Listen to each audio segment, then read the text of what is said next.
Good evening. Thank you all for coming. My name is Toya Carmichael, and on behalf of the Black Law Students Association, the Muslim Law Students Association, and the Global Race and Identity Project, I'd like to welcome you to Perfecting the Union, Obama, Race, and Religion.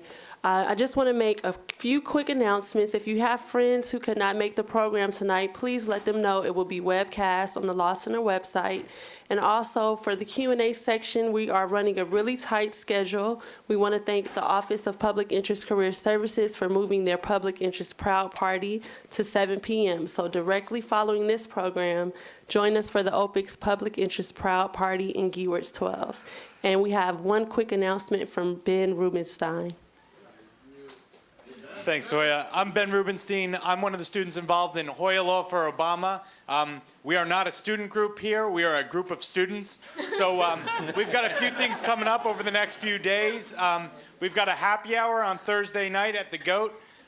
We're doing day trips to Philadelphia Friday, Saturday, and Sunday of this weekend, as well as Saturday of the following weekend. And we're going to be doing a phone banking study break this upcoming Sunday. So I'm going to pass around some flyers. All the details are on there. And I'm going to pass around an email sign-up list as well. So if you want to be on our list, please sign up. And we do encourage you to get involved and help us out if you wish. Thanks.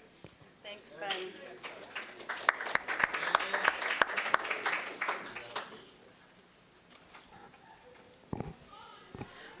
Good evening, everyone, and welcome. My name is Seema Ahmad, and I'm co-president of the Muslim Law Students Association. I just want to say a quick word about why and how this event developed tonight.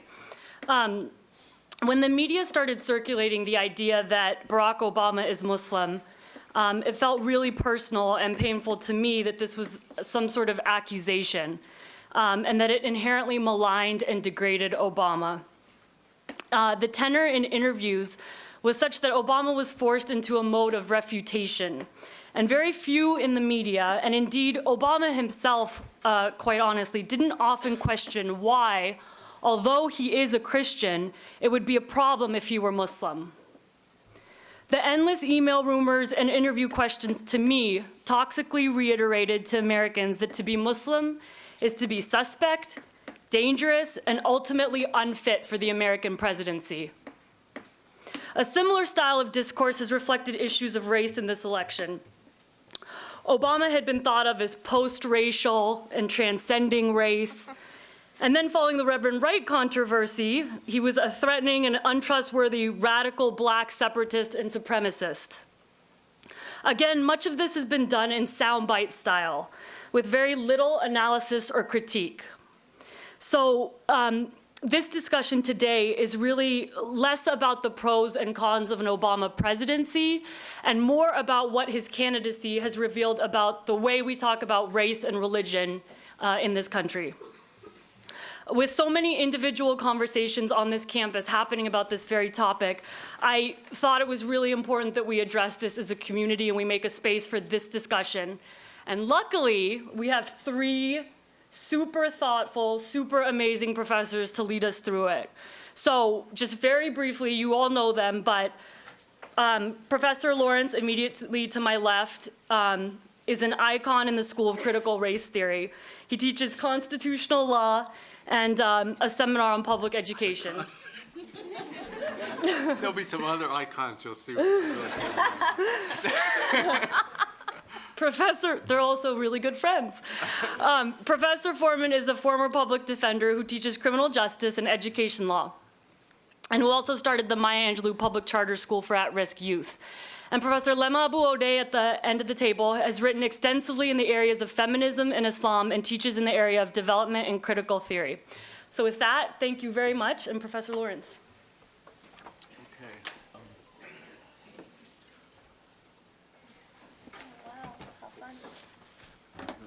To start.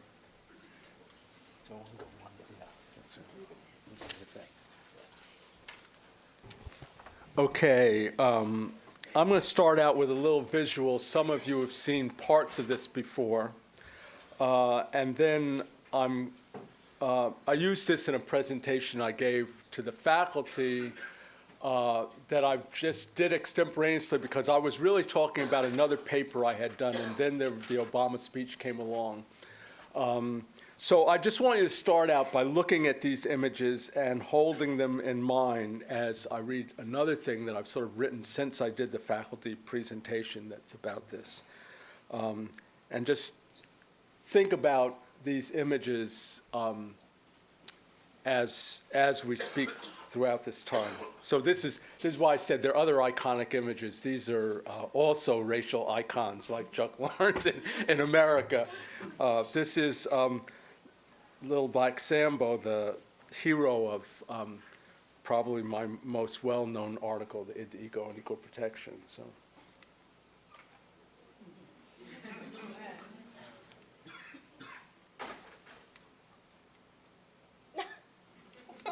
You didn't tell me that. Uh-oh.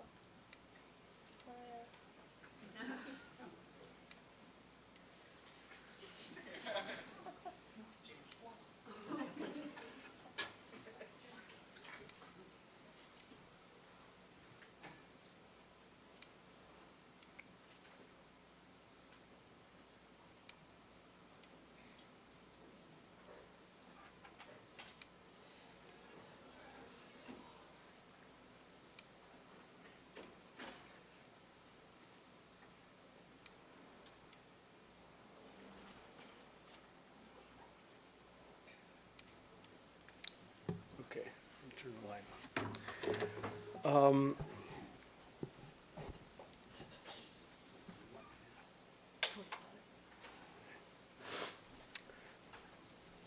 So Reverend Jeremiah Wright is angry about racism. He's angry about American violence, about the thousands of precious lives lost in Afghanistan, Iraq, and in the Chicago neighborhood where he lives and serves as pastor of the 10,000-member Trinity Church of Christ. Jeremiah Wright speaks forthrightly about his anger with injustice. For 36 years, he has spoken from his pulpit following the prophetic tradition of his Old Testament namesake, the prophet Jeremiah, giving voice to the injury and anger of his flock and calling all of us to account for our sins against God and our neighbors. In the black church vernacular, he makes it plain, and now he's been pushed into the scrutiny into public scrutiny because Barack Obama is a member of his flock. Opponents of the senator's candidacy have exerted the most provocative and intemperate of Reverend Wright's angry, plainly spoken words, circulated them widely on the internet, and used them to brand him as separatist, anti-American, anti-white, to portray him in the stock image of the angry black man, rightly hated and feared. Of course, Senator Obama is the primary target of these attacks on Reverend Wright. Obama is called upon to denounce his pastor's words and disown the man. If he won't, he too is anti-American, anti-white. He becomes the angry black man. Faced with this racist image-making, with the demand that he publicly denounce black anger and implicitly accept the demand's premise that black anger is unwarranted, Obama delivers a speech on the subject of race. Obama's speech is wonderful. I listen as each sentence unfolds, admiring his intelligence, his eloquence, his presence, worrying about how he will frame the next issue, and smiling to myself with admiration and pride as he chooses just the right word, metaphor, or story to capture the full complexity and spirit of the truth he must tell. I'm watching Obama stand before the nation, breaking the taboo against speaking out loud about our racism. This is the speech I've wanted him to give since the beginning of the campaign. He asks us to confront our racism, to acknowledge its roots in our history, to remember and appreciate the sacrifice and bravery of parents and grandparents who struggled to narrow the gap between our nation's ideals and the legacy of slavery and Jim Crow, to know that this legacy lives with us still. He wants us to understand that we share this history and the illness it has wrought, to use our knowledge and understanding to heal ourselves of the disease of racism. It hardly seems possible. Barack Obama has made the subject of my life's work the subject of his speech. Once again, I'm aware I do not watch this speech alone, that millions of other Americans are watching it. I know that the images we will see and the meanings we'll take from this text are determined not only by the text itself, but by the face of the speaker. One cannot mistake Barack Obama for anything other than a black man. The media has dubbed him a post-racial candidate. When a euphoric multiracial crowd of Obama campaign workers and supporters gathered to celebrate his historic victory in South Carolina primary, they chanted, "Race doesn't matter." But race does matter in America. Obama's candidacy compels us to ask, are we capable of electing a black president? Are we capable of overcoming and moving beyond our racism? We cannot answer those questions in the affirmative while we deny our racism. But even as I rejoice in the truth and eloquence of Obama's word, I experience uneasiness and apprehension.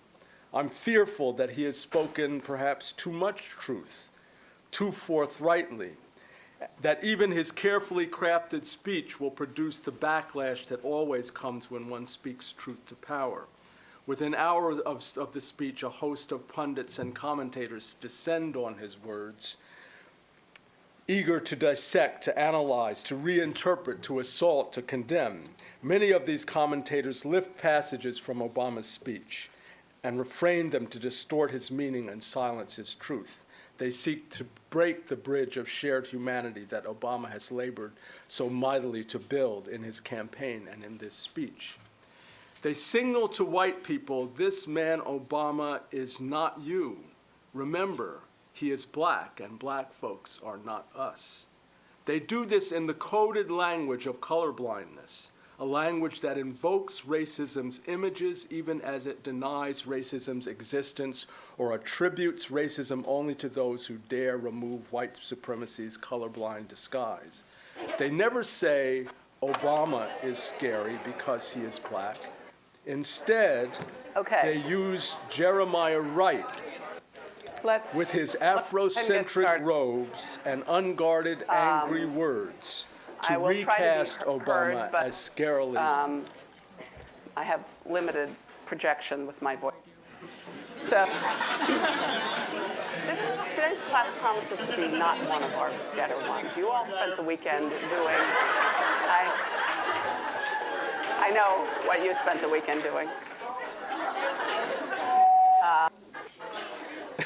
And I spent the weekend with a rip-roaring cold, so it doesn't promise to be a great combination. They signal to white people, this man Obama is not you. Remember, he is black, and black we don't folks have a are lot not of us. additional. They do this in the coded language of colorblindness, a language that invokes racism images even as it denies racism's existence, or attributes racism only to those who dare remove white supremacy's colorblind disguise. They never say Obama is scary because he is black, or even because they associate him with being Muslim. Instead, they use Jeremiah Wright the last class I with want his to Afrocentric highlight. robes and unguarded angry words we to had a recast hypothetical that Obama as scarily I didn't black. really Obama's answer was to confront makes an the image, important to say point. our history has made blackness scary. The image of blackness as violent, angry, hateful is not true.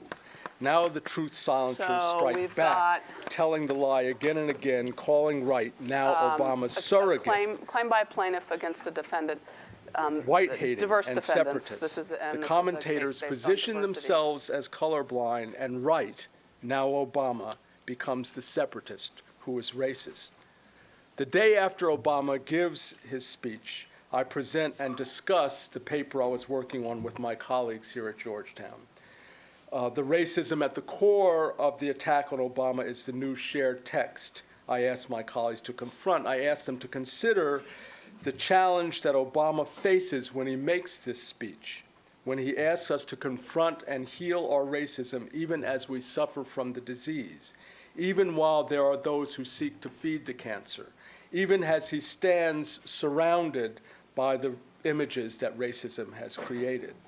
So I started my presentation with this same slide. I stuck a few in for this presentation, including my colleagues who are going to be on the panel with me.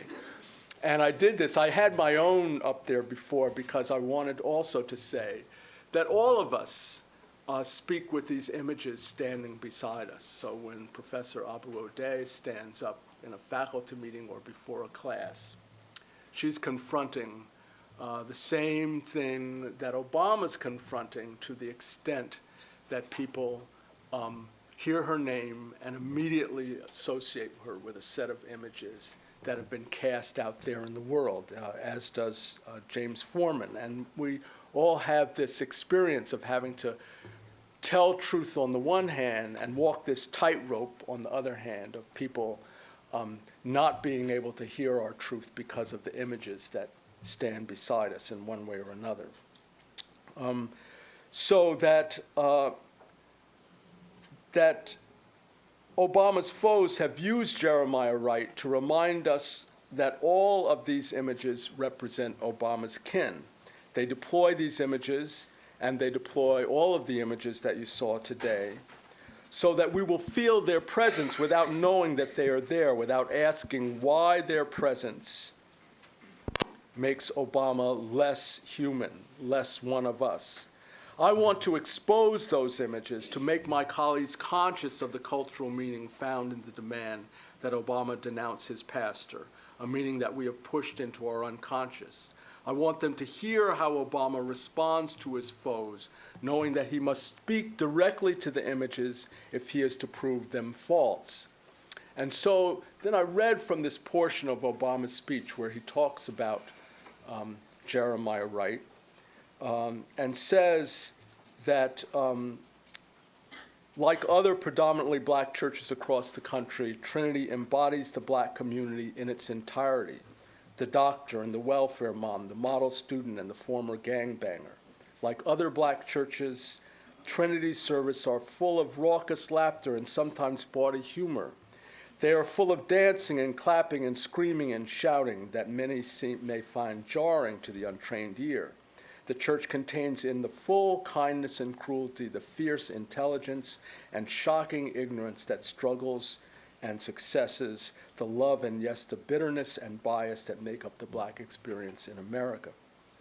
And then he goes on to talk about these contradictions. Now,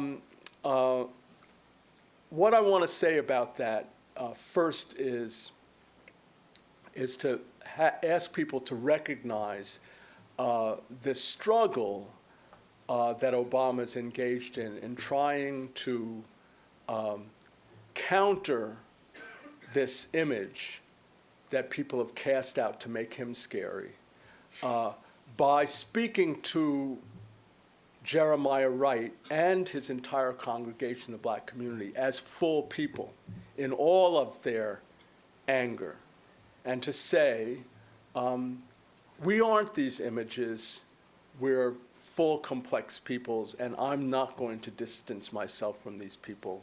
I'm one of them. And if you have this image of them, you must have it of me. It's no more true of them than me. So he doesn't do this move of saying, I'm not them. There is a troubling point, of course, that he does, in this same speech, distance himself from Jeremiah Wright's words. And I think this is also part of the tightrope that he's walking. I think that, and Professor Abu-Odeh raised this in my talk to the faculty about why wasn't it the case that, in fact, the reason why Wright is attacked is that he takes a radical stance. And it's the underlying substance of his radical stance that really people attempt to silence, even though they say it's the intemperance of his words. And Obama is forced into this place where he does confront that image and say, you know, I won't allow you to distance me from this community or make me distance myself from this community. But he's also forced to try to speak the truth of racism and the truth of the need for radical change in words that also seem to distance him from this other individual who's speaking more plainly in radical words. And that this is the real difficulty of this campaign. So I want to say for discussion some of the things that I want to say, particularly about the role not only of race and these images of race, but the role of religion, and what it means that Jeremiah Wright, like Martin King, makes these prophetic kinds of challenges to our democracy, and how central those are to our democracy, and what it means in that this is what gets attacked as intemperate. These challenges to our country, the challenges against militarism, against racism in this very confrontational, prophetic way, and the way that the role that religion plays in that.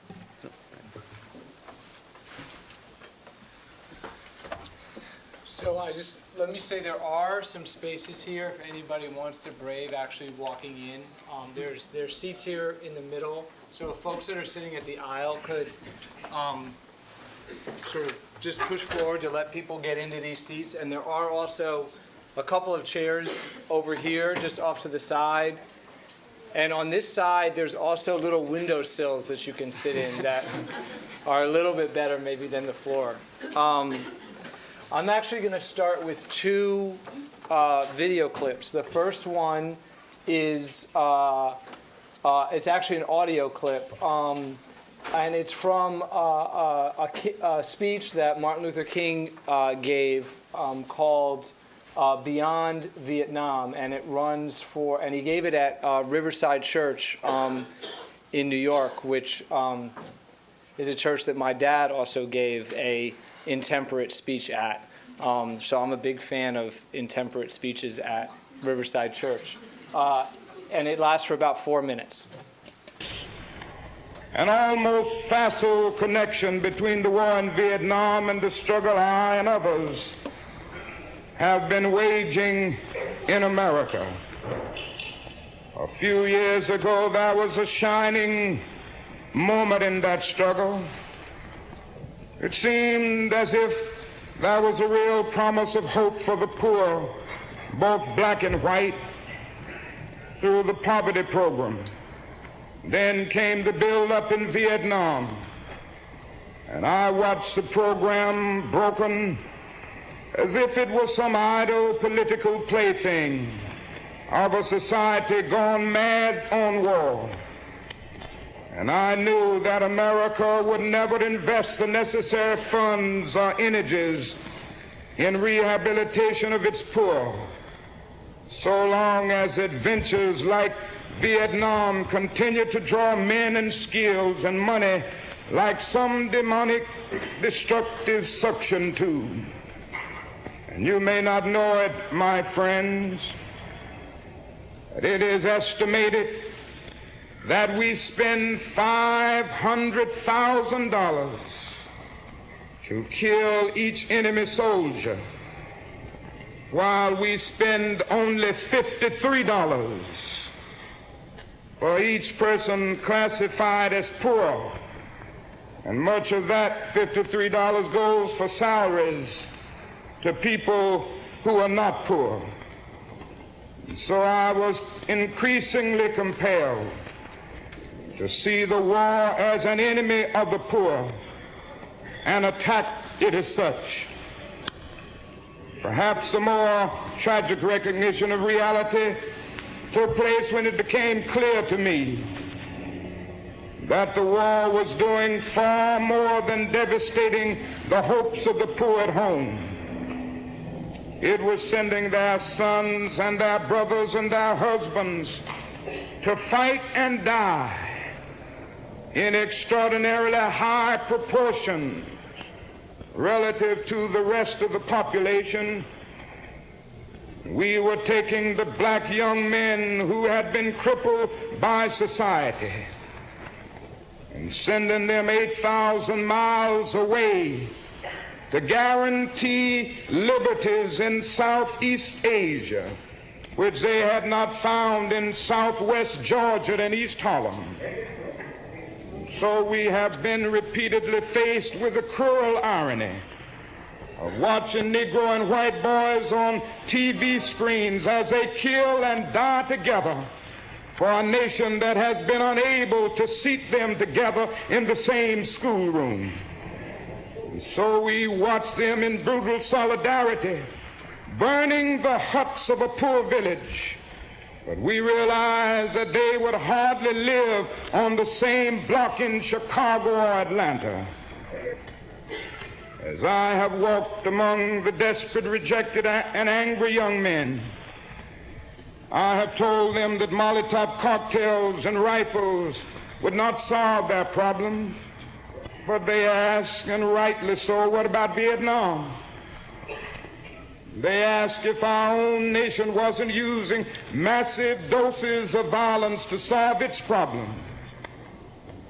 And I knew that I could never again raise my voice against the violence of the oppressed in the ghettos without having first spoken clearly to the greatest purveyor of violence in the world today, my own government.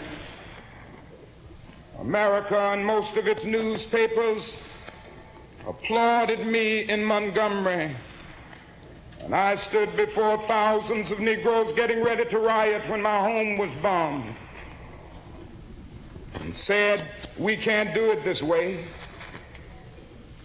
They applauded us in the sit-in movement, and we nonviolently decided to sit in at lunch counters. They applauded us on the freedom rides when we accepted blows without retaliation. Oh, the press was so noble in its applause and so noble in its praise when I was saying, be nonviolent toward Bull Connor. There's something strangely inconsistent about a nation and a press that will praise you when you say be nonviolent toward Jim Clark, but will curse and damn you when you say be nonviolent toward little brown Vietnamese children. There's something wrong with that press.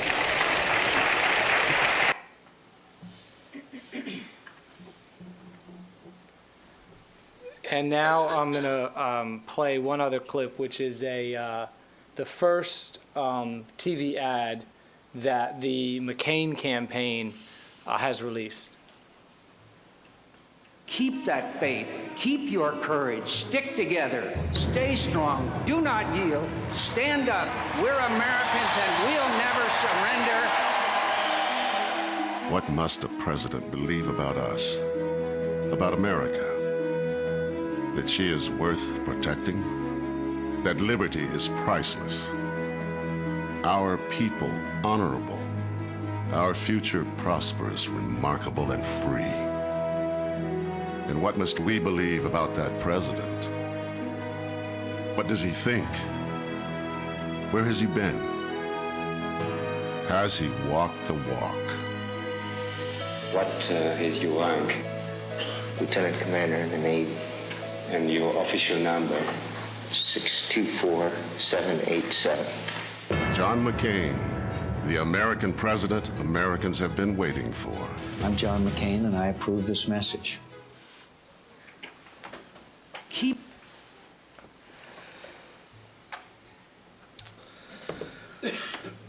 So I played the King clip for a few reasons. One, I think in general, whenever you have a chance to listen or make other people listen to Martin Luther King, it's a good thing, especially from 67 and 68. The other reason, though, is I wanted to pick up on I wanted to note some of the themes, some of the things about that speech. And in a lot of ways, that some of the places that he dared to tread that Barack Obama did not go to in his speech, when he talked about explicitly about the war, and he talked about the damage done by the war in Vietnam, and he talked about the Vietnamese victims of that war, is a place that is very hard for American politicians to go to then or now. When he talked about the government, his government being the greatest purveyor of violence in the world, is a place that that nobody would tread today. And indeed, when you look at King, and you study that period, you realize that his popularity declined dramatically. He was unpopular because of the things, in large part because of some of the stances that he took at that time on the war and on poverty and about capitalism in our country.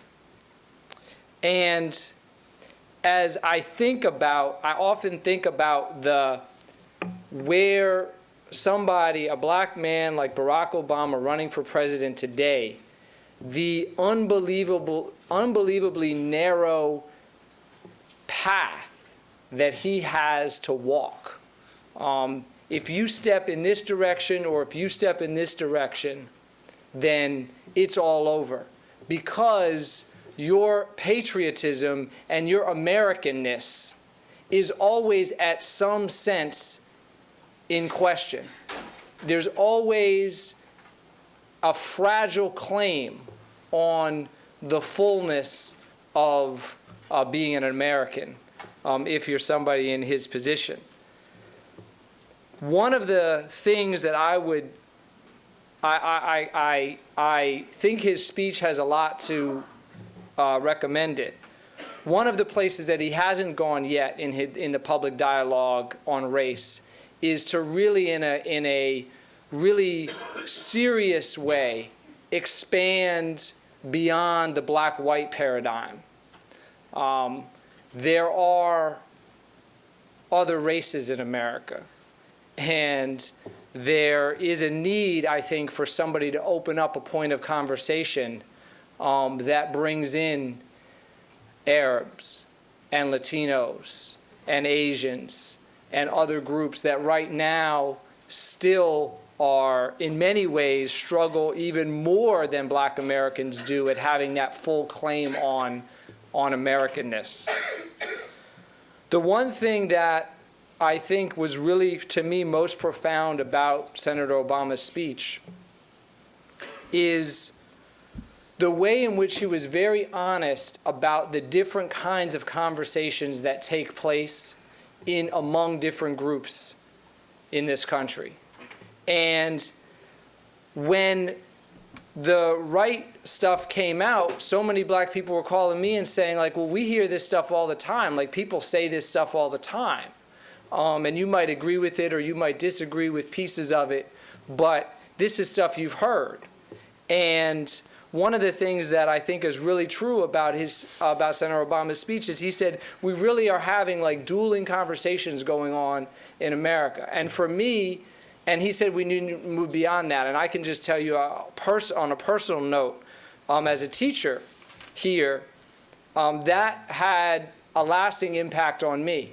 My first year that I taught criminal justice at this law school, I read from some of the early cases that gave rise to the rule that says confessions have to be voluntary or else they're going to be suppressed. And those early cases are cases that come out of the South, and they're cases of black people being tortured by white sheriffs.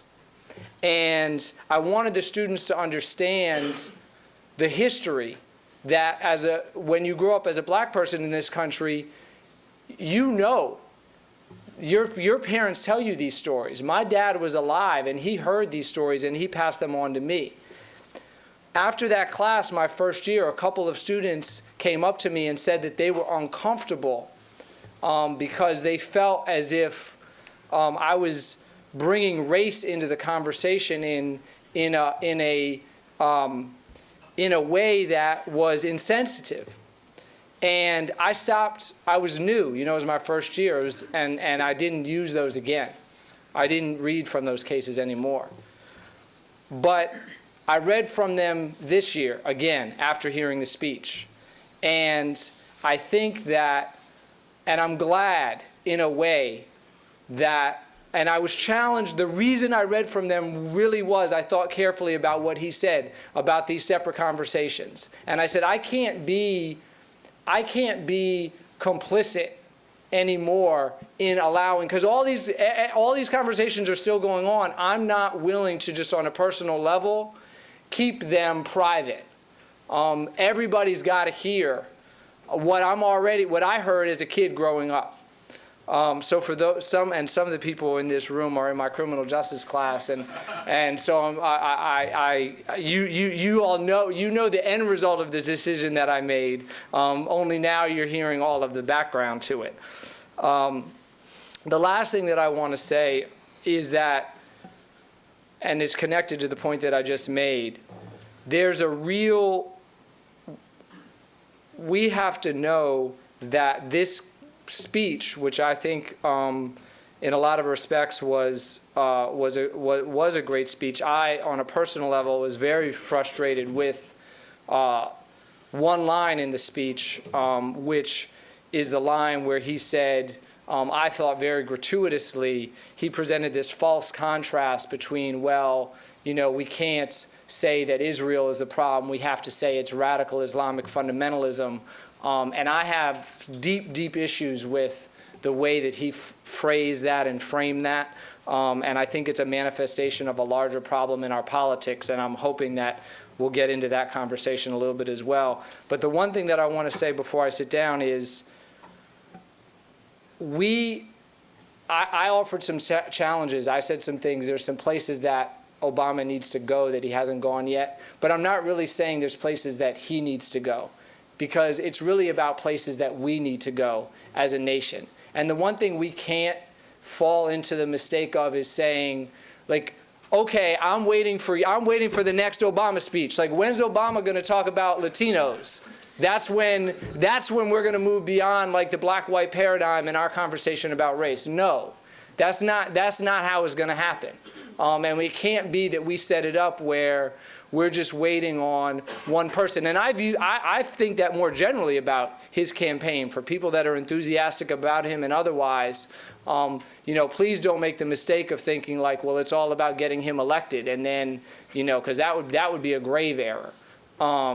Regardless of who you support, getting them elected is just going to be the first step. And it's certainly only the first step if you're trying to get somebody elected whose sort of theory of change is predicated on there being a groundswell of popular support. So let me sit down there and save the rest of the time for question and answer.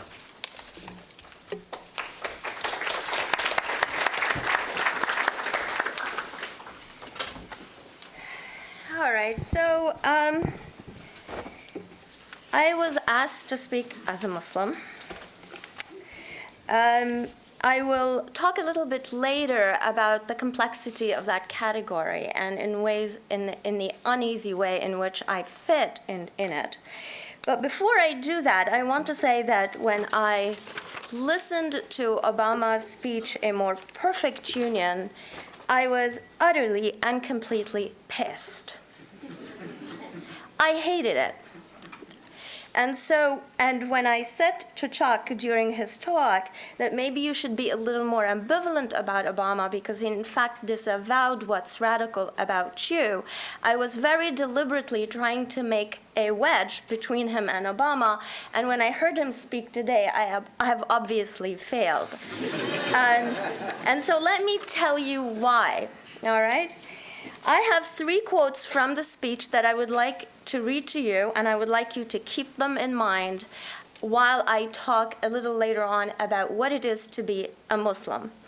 Now, the first quote, I want you to pay attention to what he actually says. He says, referring to Jeremiah Wright, "These were not simply a religious leader's effort to speak out against perceived injustice. Instead, they expressed a profoundly distorted view of this country." he says a couple of things, and then he says, a view that sees conflicts in the Middle East as rooted primarily in the actions of stalwart allies like Israel, instead of emanating from, listen to the words, perverse and hateful ideologies of radical Islam. I want to come back to this because I think it's extremely important. Now, I have two other quotes on the same page, and here I want you to listen to not to what he says, but to what he fails to say.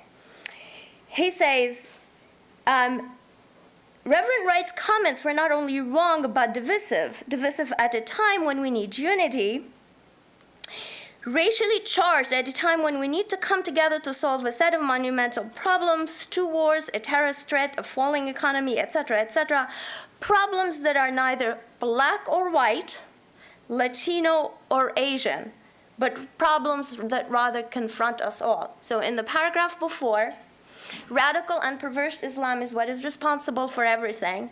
In the paragraph after, the map of the nation that he includes has black or white, Latino or Asian. Now, his next opportunity in which he could have said something but also fails to say, he says, did I ever hear him make remarks that could be considered controversial while I sat in church? Yes. Did I strongly disagree with many of his political views? Absolutely. Just as I'm sure many of you have heard remarks from your pastors, priests, or rabbis, which you strongly disagreed. Now, these later two quotes are a failure of putting Muslims into the American nation. So he has, first of all, the way I liken it is he has a bus and he's letting people in. The first act of letting people off the bus were by getting us off the bus, Muslims, and then the two other opportunities he could have let us back in as either a racial group or as a religious group, he completely fails, complete silence. And then there's absolutely no other mention of us. In other words, the word Islam only comes up in association with the words perverse and hateful. And now some people said to me, well, you know, he's only talking about radical Islam, but but he's a smart guy, and he should very well know that in American consciousness, it's not that radical Islam is perverse and hateful. It's really translated in the consciousness as Islam is a perverse and hateful religion. And when that is its interpretation, when American consciousness in the post-September 11 universe, it drops the radical and keeps the Islam, then Obama should absolutely know better. Now, I think that this is a serious failing on his part. I do not think it's explainable by his political constraints. What I find really interesting is that he makes the step of interpreting black rage to white people and white resentment to black people, but he completely disavows the task, or doesn't even pick it up, as if it's too hot to pick, of explaining Muslim rage to Americans or Palestinian rage. And that's a very important part that I want to bring in, because I think Palestinians, Israel, and the Middle East are just an absolutely important factor in the constitution of the Muslim identity here in the US. So he neither explains Palestinian rage to American Jews, too scary. You can explain black rage to white people, but Palestinian rage to American Jews, that's way too hot to touch. Okay? And to explain Muslim rage to Americans in the post-September 11, that's absolutely a no-no. And that's why we need to be dropped as firmly as he has dropped his middle name, Hussein. All right? Now, why is this very important? The category Muslim is a very interesting and a very important category. I would argue that in the racialization map of the United States today, and in fact, reading Obama's hypersensitivity on the subject is itself an indication of the extent of the racialization of the Muslims in America today. If he felt that mentioning us is so weighty to him. You can imagine what it's like to be us in America today. If the reference to us is weighty, you can feel how us walking, how we feel the weight of the look and the gaze directed at us. Now, a Muslim is a very bizarre and strange identity or category in the sense that it could be a completely, it either has a religious connotation or a racial connotation. Muslims can actually cover a whole spectrum of races and ethnicities. You can have black Muslims and white Muslims. You can have African Muslims, Latino Muslims, Asian Muslims, Middle Eastern Muslims. So Muslims here is purely a religious category, okay? However, it starts to take a hyper-racializing tilt. For instance, when certain things happen, either domestically or in American foreign policy. Let me just remind everybody that since 2003, the United States has been engaged in an imperial venture in the Islamic world that has resulted in the deaths of tens of thousands of Muslims. All right, whether in Afghanistan or in Iraq. And let me remind you that not only has it violently engaged in killing these people, but it has actually domestically as well passed a series of laws called the anti-terrorism laws, and there's a whole bunch of them. And the American the Department of Justice has pursued a prosecutorial strategy that is so aggressive as to have literally shut down every Muslim charity in this country. All right? Incredible. They have used these laws to pursue and haunt Muslims to the extent that Muslims are truly terrified, that for Muslims to express sympathy through their charities to causes in the Muslim world has become close to an impossibility today because everybody is frightened. All right? But not just through the anti-terrorism laws. And once we get to that, you can see that how being a Muslim starts to become a racial category because these prosecutions are actually supported by a series of practices that extend and make Muslims feel truly like a racial category. It includes things like racial profiling.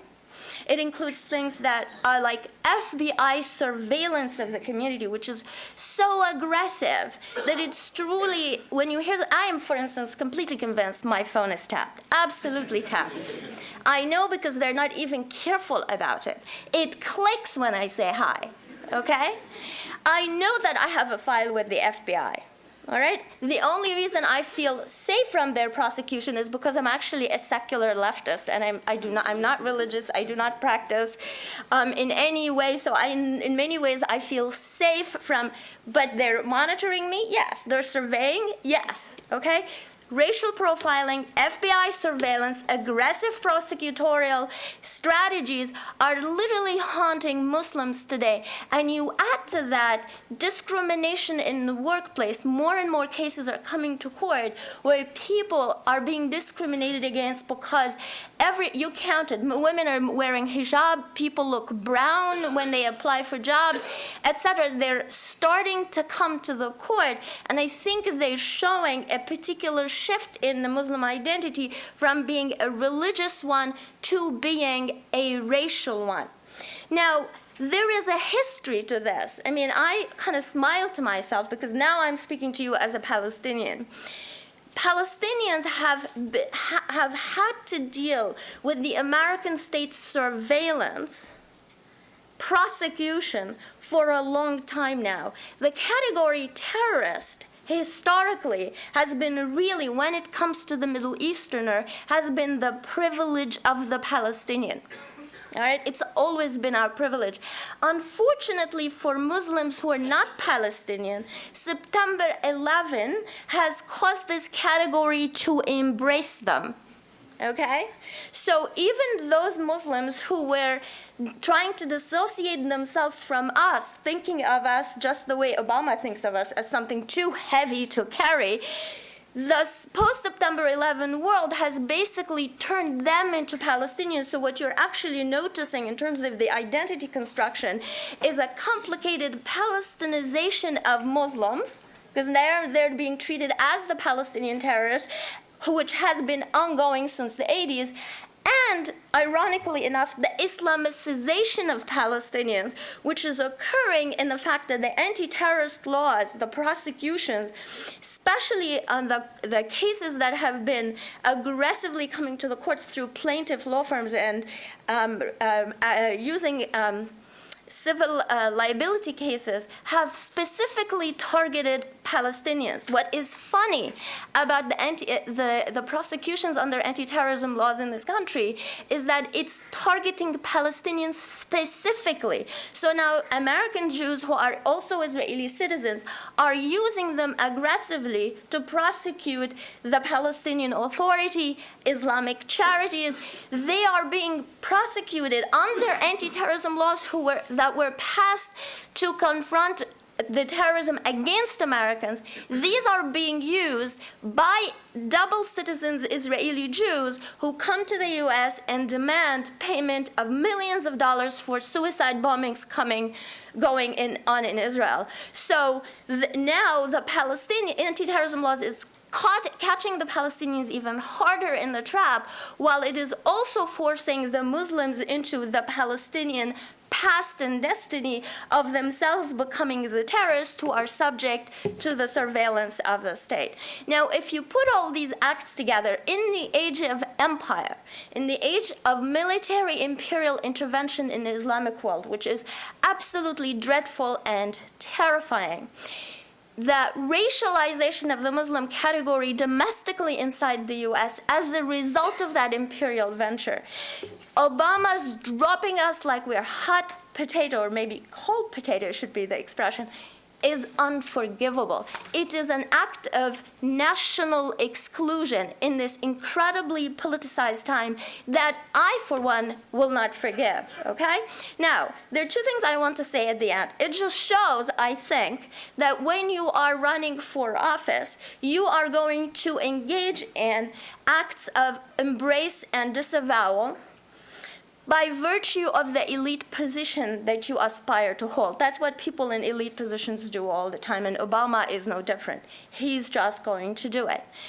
People have said to me, especially big Obama supporters, why are you so angry? Isn't he against the war? Isn't he advocating stopping the killing of Muslims? I respond to that, yes, but he makes sure always to stay terrorism is a real threat. And that's where we come in. This is where we're racialized. This is where we're surveilled, and this is where we're profiled.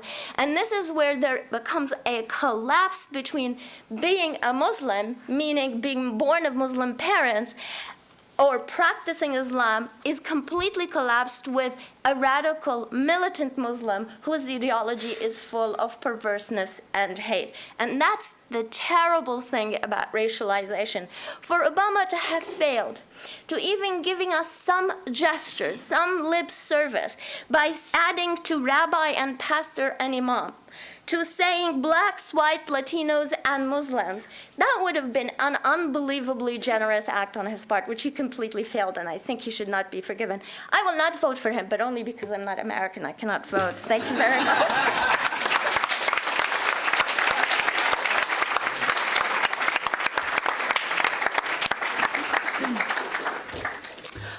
There are two microphones on either side, and if any of you that are in the middle want to ask questions, they're wireless, and we can pass them around. So,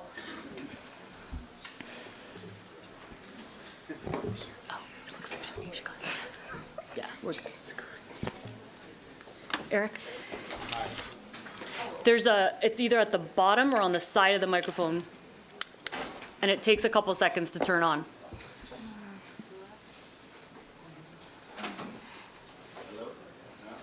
I can do it just loud enough. My question and confession, I'm an Obama supporter, and the three out here, and I've been on a bunch of trips, and my question's for Professor Abu Odeh, and I guess for the entire panel, really, but just to address something that you mentioned. A bunch of us were in South Carolina where they were doing a lot of the push polling. Press 1 if it matters to you that Senator Obama is a Muslim. Press 2 if it doesn't matter to you, that sort of thing. And in one of his stump speeches, he did say, allude to that and say, I am a Christian, and I'm still a member of the church that I was married in, and huge applause to that, not to mention that's offensive to an entire religion, to tepid response. Some applause, but really sort of waiting for the next talking. And also as another line in some of his stump speeches, when talking about some of the anti-terrorism laws, naturally to smaller audiences in more specialized political areas, he does mention Muslim Americans when addressing some of the anti-terrorism laws and some of the surveillance situations and things along those lines. But in general, I did notice the same absence of Muslim Americans in the speech as peculiar. Obviously, it is a hot-button issue, and possibly he can't touch it politically, and given the current sentiment in this country. And I wonder, maybe he can, and maybe somebody who's running for office can, and how you would suggest incorporating that into a debate like this that has been defined as black and white, and incorporating the injustice that you addressed and that does exist into a debate that's so starkly thrown as black and white. I actually, I do not accept that it's been defined as black and white, because if you remember, the speech was written in response to Jeremiah Wright's videos. And Jeremiah Wright does two things that are very, quote unquote, I would say, Islamic, okay? The first thing he does is he says, damn America. When you listen to Damn America, whose images on television that are most notoriously screaming, Damn America? You're right, and that's where the judge... Right, in that sense, Islamicized himself. I mean, at least he evokes an image associated with Muslims.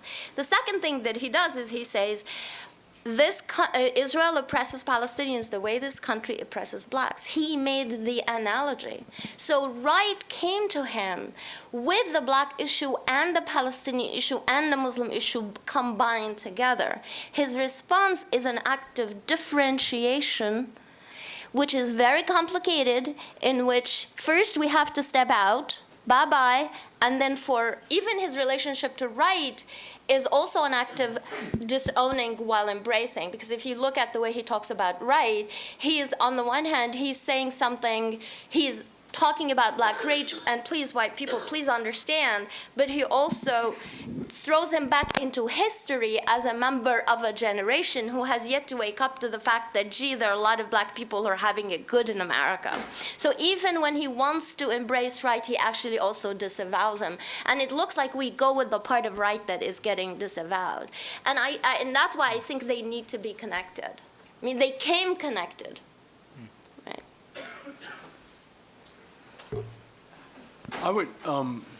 I just wanted to say one other thing in response to this. I think that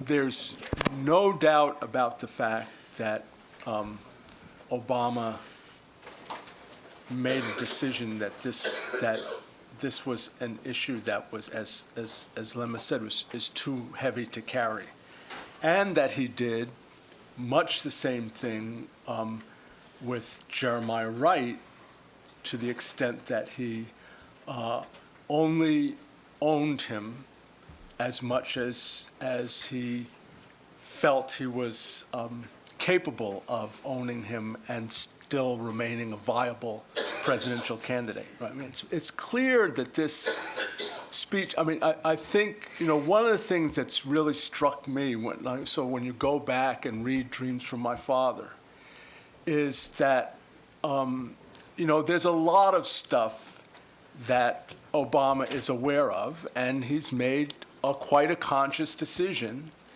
that, as Professor Aboude says, is, you know, if you're ambitious for this office, for whatever, for good or for bad reasons, this is the reality, right? That you have to distance yourself precisely because of all of this racialization, and it's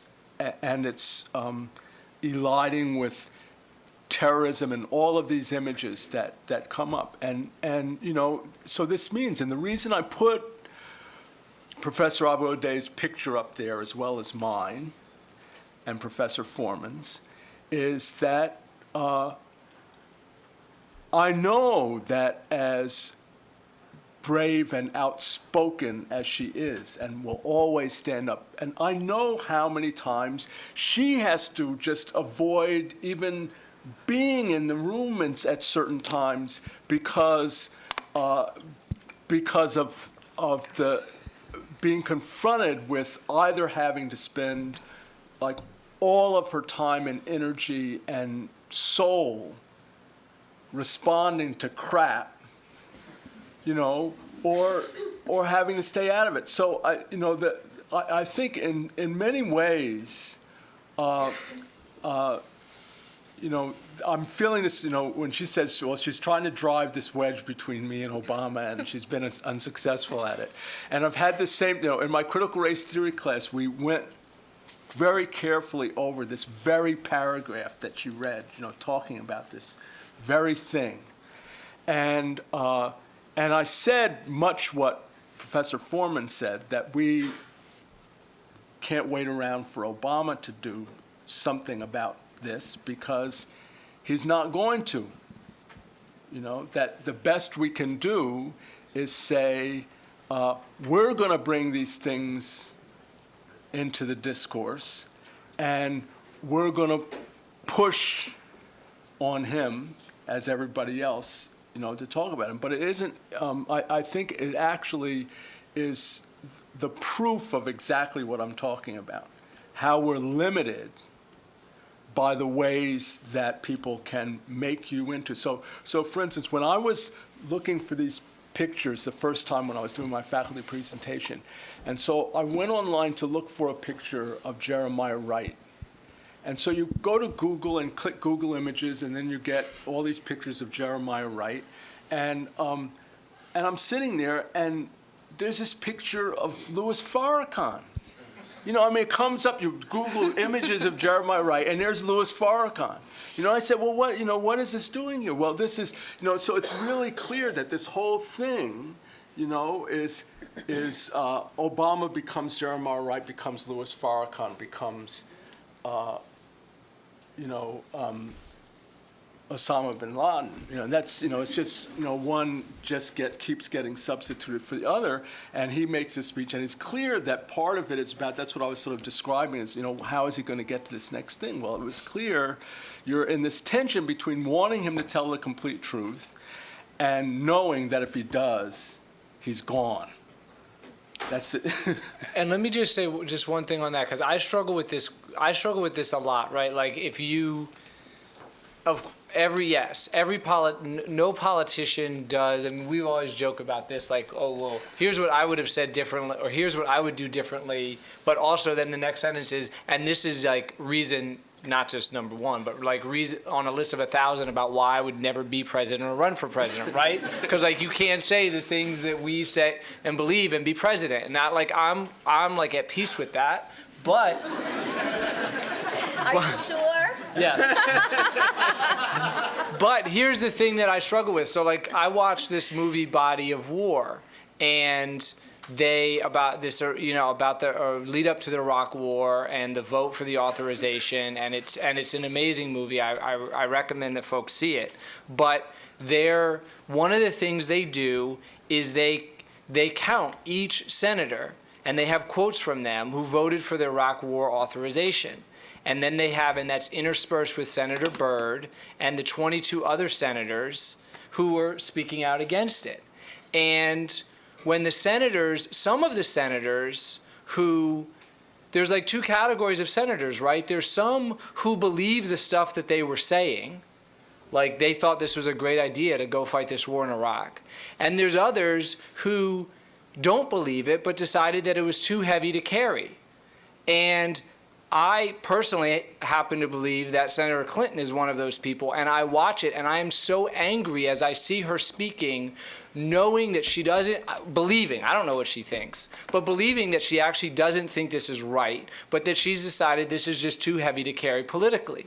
And the only thing that I want us all to interrogate is, like, we don't know what's too heavy to carry or not necessarily. Like, we make judgments about, well, it would be too heavy to carry this.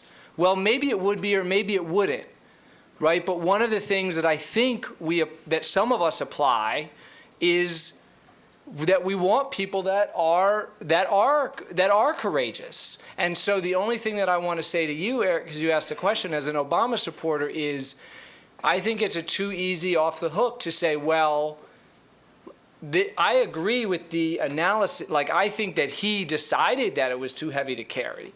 But whether or not that is acceptable or forgivable is, I think, a challenging question, particularly challenging for Obama supporters who apply that standard to other people and get really angry and don't forgive other people for deciding to do things that are reprehensible for political reasons.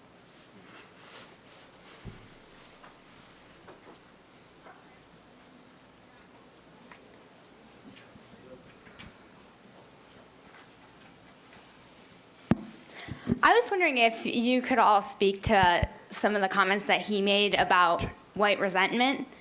I know that initially when I heard the speech that I felt like, sure, he said it, and he said we have to look beyond that, and to look at it narrowly is just to be narrow-minded and not look at the potentially valid reasons behind why there might be white resentment. And my initial, when I just first heard it, my initial reaction was, oh, he caved on that. We shouldn't condone white resentment, and I just wanted to hear what your perspectives were when you heard that part.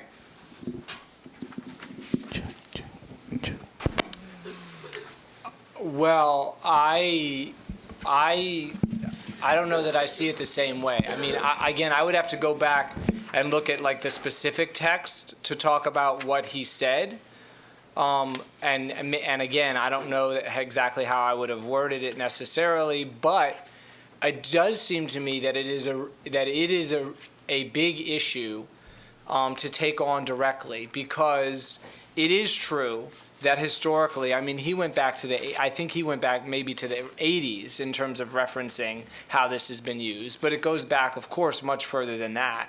I mean, in some respects, it's kind of the contradiction that the country is founded upon. It's certainly the case that after Reconstruction in the early 20th century, when there were efforts to try to bring blacks and working class whites together, that there was a political move in the South made to drive a wedge between those two groups and to get working class white folks to feel like it was recently freed slaves who were the cause of their economic problems, not a really corrupt old landholding system that had a white planter aristocracy at the top. So that issue goes back, to the beginning of this country, and I think it would have been a mistake on his part not to address it directly. Now, I would have to look at that. There may have been particular examples that he gave that I would say, well, why are you crediting that? I'm not sure. I just don't remember it well enough. Can I say something about that? I mean, I thought a lot about white resentment to black rage. I mean, that was the thing that I thought a lot about it, because I thought to myself, he could have done the same thing with Arabs and Jews. He could have said, Jews, let me explain to you Arab rage or Palestinian rage, and Arabs, let me describe to you Jewish fear, which is a very classic move that's done all the time, actually. The way he incorporated white resentment as a parallel to black rage, and then he makes the next move. So move one, black rage, move two, white resentment, and you should put them with move 3, which says, but corporate America is at fault. Right? And that's a classic, what I call classic liberal move. And I wish he ingratiated us with the same move. He could have said, you know, Palestinians are suffering injustice, Jews are terrified for the security, and the problem are fundamentalist on both sides. That's just classic. That's, you know, regular TV network talk, right? But he doesn't even do that, okay? So that's what I have to say about this.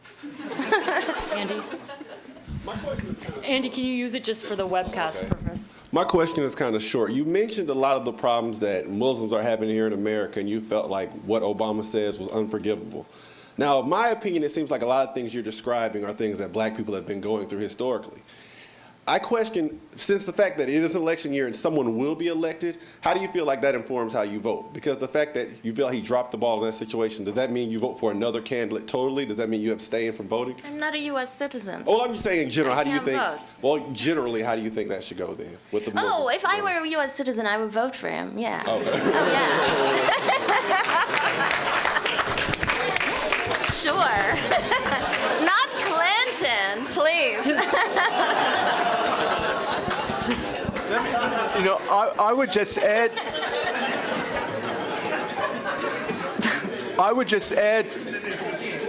to that what something that Professor Foreman said, which is that for those of us who are American citizens and will vote for Obama, that doesn't mean we have to forgive him, right? We can vote for him and still not forgive him and demand that he move in the right direction, you know, right? So that I think that, you know, one of the problems is thinking that because you're supporting somebody as a political candidate to the extent that you would vote for them, that you don't hold them accountable, right? When it should be exactly the opposite, right? That you should say, you know, that's precisely why I'm holding you accountable, because I'm going to vote for you, right? So I think that's the way, I mean, I think that's really, a lot of us, you know, we're caught in this thing of saying, well, you know, how can we be for him, you know, if we're not for everything he's doing? And I think it's exactly the opposite. The person you're for is the one that you hold to the highest standard for what they're responsible for. Did someone over here? Go ahead. Okay, I had a question, I guess, that kind of goes a little bit beyond Barack, but, you know, I teach at a high school, which is kind of a jail, too, and we're trying to teach our students. Which one? Oak Hill Tigers, all the way. And we're trying to teach the students how to advocate for themselves and how to not necessarily be pure politically, but how to navigate through the political system. I guess I'm gonna use that phrase. And so you talked earlier about, on the panel, Martin Luther King saying we have to have a prophetic challenge to democracy. And I honestly, in my heart, believe that starts with educating our youth and teaching them not what to think, but how to think. So I want to ask you all, how do you think we do that, and how do you think Obama's presidency is going to do that? Or do you think he even will? The end. Well, I can tell you on the Muslim side, I mean, forget what I said so far. I mean, everybody's thrilled. Everybody's voting for him. I mean, as far as I know, I mean, they're just absolutely thrilled. I mean, in that sense, I think they're more generous than he is. I mean, they're really thrilled that a brown person, they see him as brown, by the way, is coming into office, that they love the fact that he has a Muslim father. They think that his stance against the war brings honor to him, and most Muslims I know are deeply thrilled particularly by his very cosmopolitan identity, and very sort of, he's both black and not black. He's been everywhere. His mother is white, and she worked in Indonesia, and you know, this whole sort of, he has a global identity, which, you know, as ethnic migrants they deeply identify with, and they feel as a Muslim friend of mine said to me, maybe he doesn't say it, but I feel, she says, that he understands me.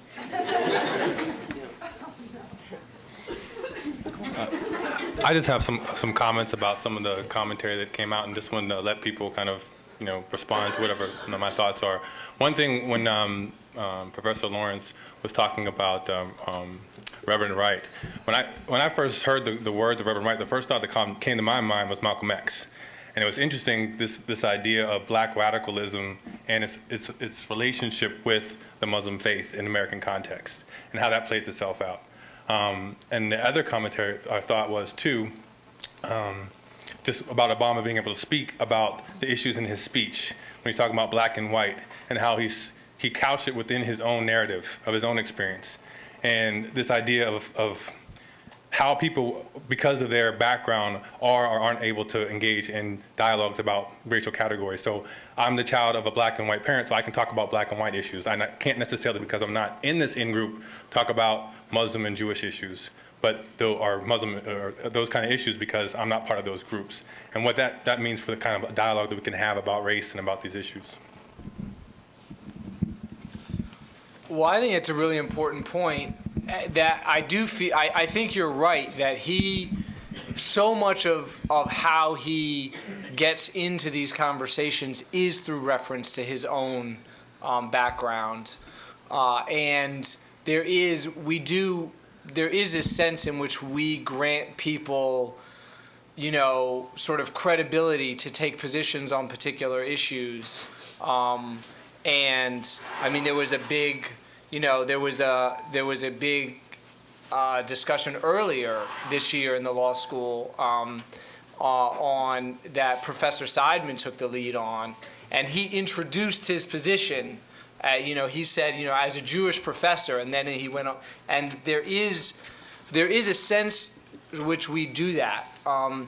I think, though, that it's actually that it ends up that in the end it's a mistake to have that be sort of the end of the conversation. I mean, that's fine to start there, but I think that we sort of collectively have an obligation, and I would encourage him also to think about kind of moving to that next step and say and to the extent that it connects to his personal narrative, because in fact some of these the religious issues that we do connect to his personal narrative, he actually can speak about the Muslim issue from a personal perspective. But even if he couldn't, part of or directly, one of the great things about being black in this country, and certainly one of the great things about being mixed race in this country, is you already have that insider-outsider positioning. And you can then analogize from that to virtually any other conversation that you want to have. Though again, I don't even think you have to have. It's not like I'm saying if you're not born with that insider-outsider positioning, then you can't speak on these issues. Quite the contrary. But it is a way of getting into the conversation for somebody like him. Go ahead. Hi, I have two questions, both directed to Professor Abuode. The first one actually follows up on this gentleman's question. You have questioned why Obama didn't explain some of the Palestinian views to the American Jews and vice versa, which it seems to me assumes that neither of those groups can see outside of their own group, outside of their own identity. Yet you're still asking Obama to step out of his identity. Having grown up in Indonesia, in no way gives him necessarily an automatic viewpoint into the Palestinian or American Jewish psyche. You're calling upon him to explain it to them despite his outsider status completely. What qualifies for him that? How is he any more qualified for that than anyone else here? And my second question is, I kind of get the sense that you want to have it both ways. You've lamented the racialization of Islam in this country, and then you castigate Obama for not mentioning Muslims after blacks, whites, Latinos, and Asians. It would seem that you're saying we should just kind of, say, okay, Muslims, you guys are a racial group, we're going to treat you as such, and demand that Obama refers to you as such, but it's a bad thing. Which is it? Answer to the first question, he's going to be president of the United States. Answer to the second question, answer to the second question, he could have put us in either category, and by referencing to races and including us in it, he's basically embracing. I mean, you become a racial category in the U.S. by putting up with majority shit. And since we belong to that category, we should have been there, okay? He could have including us as a religious category, because that's what many Muslims do. They or perceive themselves as religious category. Part of their struggle in this country is to basically say, you know, I want to wear the veil. That's part of my tradition, and please live with it. That's part of my practice. And I can also have a mosque on campus and go to my prayer, and I can do without demonizing my religion everywhere I go.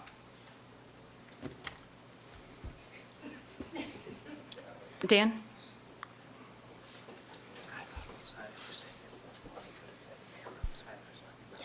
It takes a couple seconds. There you go. So Professor Lawrence and Professor Foreman, it seems like you both are kind of saying, yeah, you know, we like Obama, we're going to vote for him for the things we like about him and hold him accountable later. And Professor Abu Odeh, you kind of indicated that it's also the Muslim communities feel that, you know, it's this kind of dirty little secret that he really knows the way we feel, and he's really going to be behind us, even though he's at AIPAC conference, and even though he's, you know, saying these things in his speech.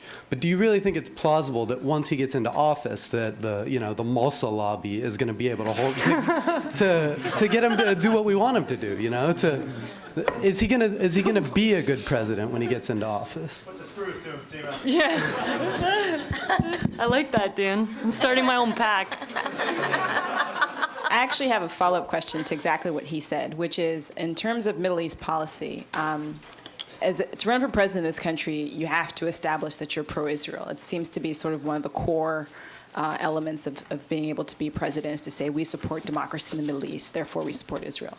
And Obama has come out forcefully in saying that, and Hillary Clinton has also come out forcefully, and she also has her base of strong Israeli advocates coming from representing New York. And so, I mean, between these two candidates, what do you see Middle East policy? How do you see Middle East policy being any different between the two? Just in following up. Well. Oh, go. No, why should I talk about Israel? No, you might as well go. No, I think one of the connections between these two questions, I think, is related to how one thinks about what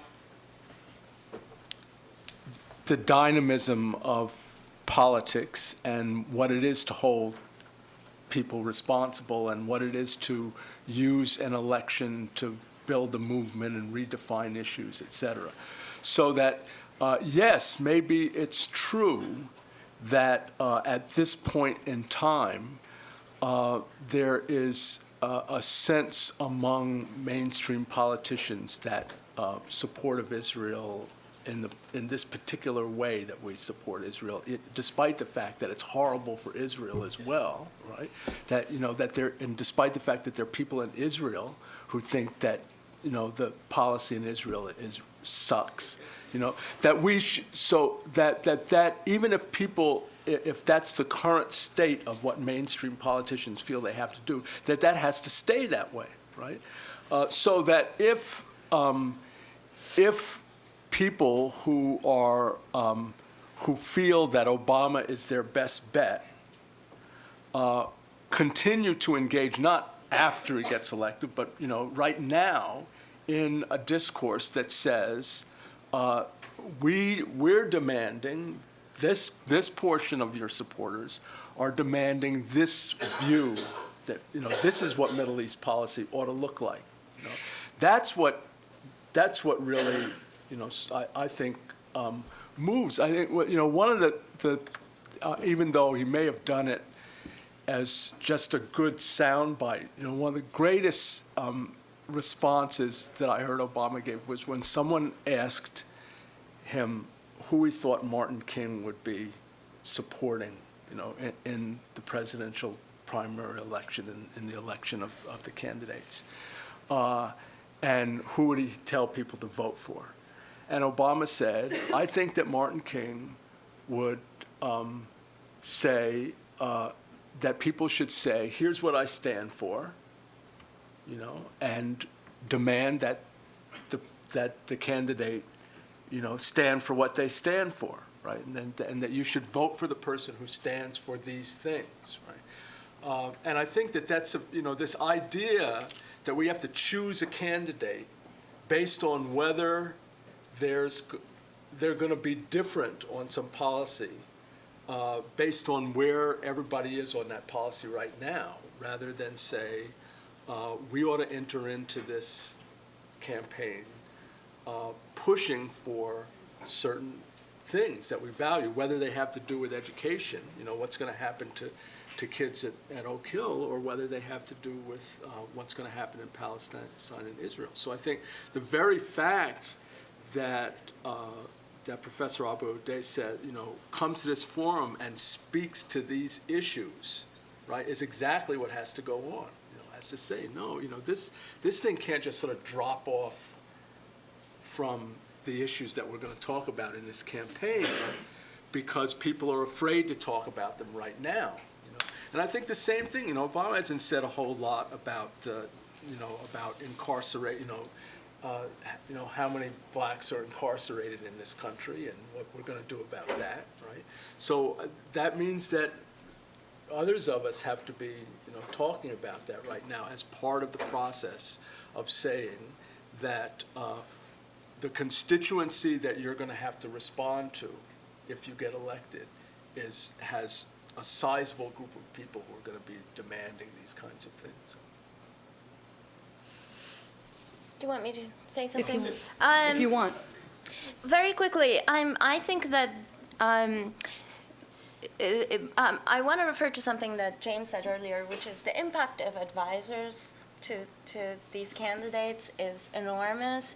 And as I hear that many people from the Clinton campaign, and many of the advisors of the Clintons have moved to the Obama campaign, and I think that they do play the role of terrifying you of what you can say about Israel. And many times the terror of the advisors, the terror your advisors are trying to evoke in you is on some level, on the margins, unrealistic. In other words, they push you in a corner and they say, can't say anything about Israel. Okay, so can't say anything about Israel. In fact, it turns out, actually, if you look at the constituency of Obama, it's a very new constituency. For instance, the fact that black people are behind him is very significant. The politics among black people, the relationship to the Middle East, their views of the Middle East, their views of Israel, is to the left of the majority of Americans in this country. You will find among black people more sympathy to Palestinians than in any other racial category here in this country, precisely because of an identification question, precisely because many blacks have worked on the South Africa situation, and there's a great deal of similarity. That is a constituency that should carry its political weight on Obama to at least push him an inch on the question of Israel. That's all we're asking. That much on the question of Israel. And I just wish he would just move accordingly and just ignore his advisors, because I think they're scaring him a great deal. That, unfortunately, had to be our last question of the night, but we can continue the conversation at the OPIX party. Before everybody goes, sorry, I just wanted to share this one Cornel West quote that I thought is really an appropriate closing. He said, "A colorblind country is a false hope. Martin Luther King Jr. did not want us to be colorblind in the sense the concept is usually used today. He wanted us to be love-struck by one another. Being love-struck by your fellow citizen means embracing their humanity, which includes their color, culture, and history." So please join me in thanking our panelists, and thank you guys for coming.